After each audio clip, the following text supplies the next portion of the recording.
ಸಂಕೇಶ್ವರದಲ್ಲಿ ಸ್ವಾಮಿ ಸಮರ್ಥರ ದಿನ ಆಚರಣೆ.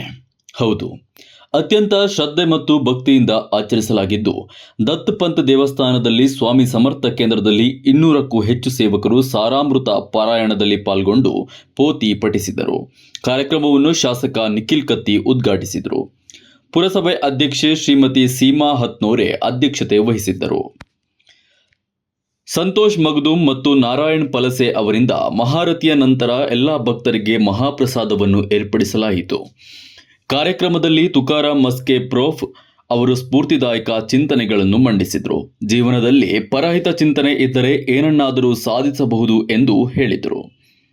ಈ ಸಂದರ್ಭದಲ್ಲಿ ಶಂಕರಾಚಾರ್ಯ ಮಠದ ಜಗದ್ಗುರು ಸಚ್ಚಿದಾನಂದ ಅಭಿನವ ವಿದ್ಯಾನರಸಿಂಹ ಭಾರತೀ ಸ್ವಾಮಿಗಳ ದಿವ್ಯ ಸಾನ್ನಿಧ್ಯ ಲಭಿಸಿತು.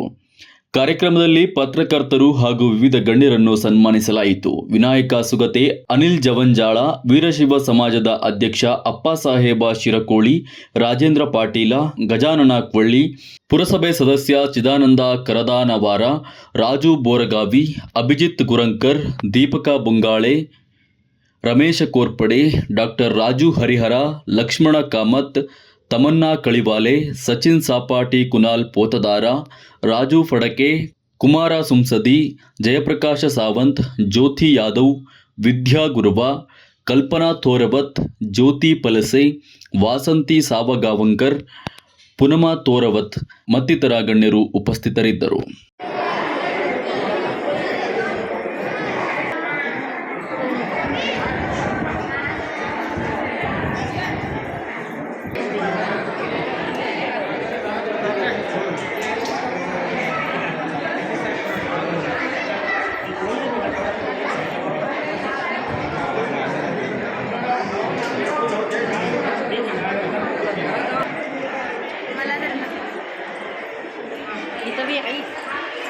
इकडे आहे मी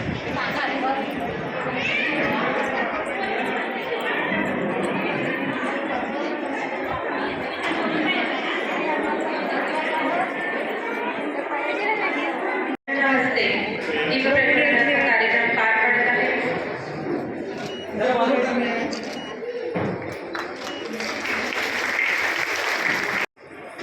सर्वांच्या आगमनाने स्वामींचा हा सोहळा पार पडत आहे.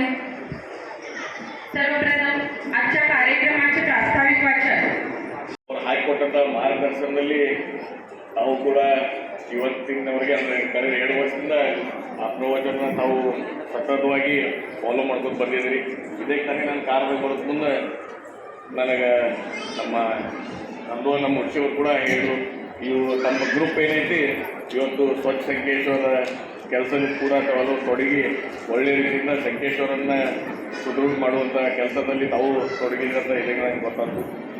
ಅದೆಲ್ಲ ಏನು ಮಹಾರಾಜರು ಮಾರ್ಗದರ್ಶನ ಹಾಕಿ ಕೊಟ್ಟಿದ್ದಾರೆ ಅದರ ಪ್ರಕಾರ ನಾವು ನೀವೆಲ್ಲರೂ ನೋಡೋದು ನಮ್ಮ ಸಂಕೇಶ್ವರಗಷ್ಟೇ ಅಲ್ಲ, ನಮ್ಮ ಇಡೀ ಹುಕ್ಕೇರಿ ತಾಲೂಕಿನಲ್ಲಿ ಒಂದು ಒಳ್ಳೆಯ ವಾತಾವರಣ ನಾವು ನೀವು ಮಾಡೋದ ಈ ವೇದಿಕೆ ಮುಖಾಂತರ ಹೇಳಿ ಮತ್ತೊಮ್ಮೆ ಈ ದತ್ತ ಮಂದಿರಿಗೆ ಇದೇ ತಾನೇ ನಮ್ಮ ಹಿರಿಯರಂಥ ಗಜವನ ಹಿರಿಯರಾಗ ಈಗಾಗಲೇ ನಮ್ಮ ತಂದೆಯವರಾಗಲಿ ನಮ್ಮ ಚಿಕ್ಕಪ್ಪರ ರಮೇಶ್ ಕತ್ತಿಯವರಾಗಲಿ ಅದಕ್ಕೆ ಅನುದಾನ ಕೊಟ್ಟ ಗುಡಿಯನ್ನು ಒಳ್ಳೆಯ ರೀತಿಯಲ್ಲಿ ಕಟ್ಟು ವ್ಯವಸ್ಥೆ ಮಾಡಿದ್ದಾರೆ.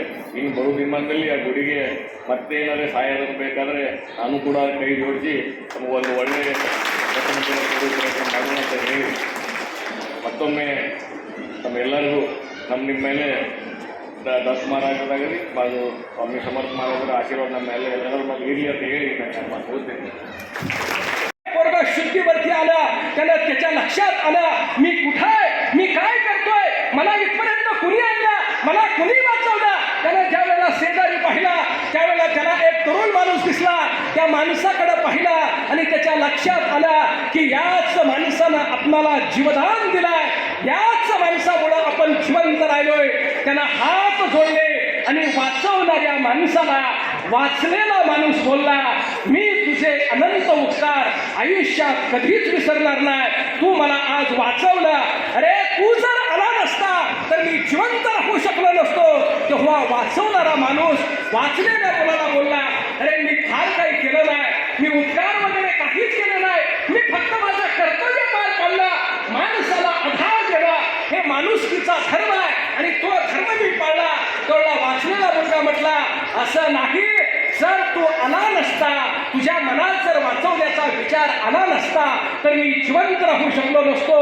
बापाचा एकुलता एक, खडगंज श्रीमंतीच्या बापाचा मी एकुलता एक मुलगा आहे. आज जर मी वाचलो नसतो, तर या संपत्तीला काय करायचं होतं.